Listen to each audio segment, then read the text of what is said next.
আসসালামু আলাইকুম। অধ্যায় 17 339 পৃষ্ঠার 13 খ নম্বর প্রশ্নটা করব। আর তোমরা প্রশ্নটা অবশ্যই হোয়াইট বোর্ডের উপর দেখতে পাচ্ছ।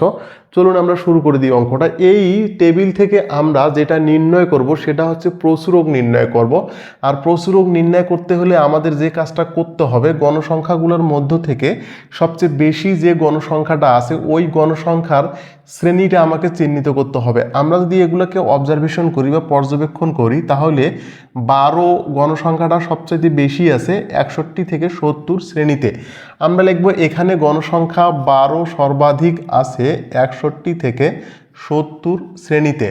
আমরা জানি প্রচুরক, এই সূত্রটা আমরা একটু লিখে নিই। এল প্লাস আমরা লিখব হলো F1 বাই F1 প্লাস এখানে লিখব F2 ইন্টু কী হবে আমাদের হলো এইচ হবে।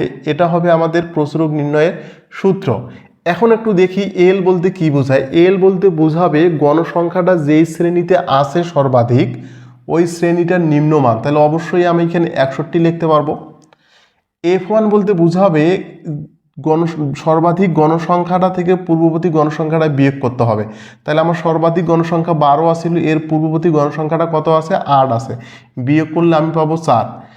আর F2 বলতে বোঝাবে গণসংখ্যাটা থেকে সর্বাধিক গণসংখ্যা থেকে পরবর্তী গণসংখ্যা বিয়োগ করব। তার মানে 12 বিয়োগ কত হবে? 9 ইকুয়াল টু আমি পাবো 3।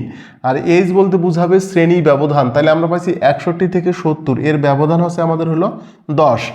এবার দেখুন, তাহলে আমরা এই মানগুলো এখানে অ্যাপ্লাই করব। তার মানে আমি লিখতে পারি হলো 61 প্লাস F1 এর মান পেয়েছি আমরা 4, তাহলে 4 যোগ তাহলে এখানে হবে 3 গুণন এইচ এর মান পেয়েছি আমরা হলো 10 সমান সমান কত হবে? 61 প্লাস তাহলে 4 আর 10 গুণ করলে 4 10 40, 4 আর 3 যোগ করলে 7 সমান সমান 61 প্লাস 40কে 7 দ্বারা বিয়োগ করলে আমরা পাবো 5.7। তাহলে 61 প্লাস 5.7 যদি আমরা যোগ করি তাহলে আমরা পাবো হলো 66.7 পাবো।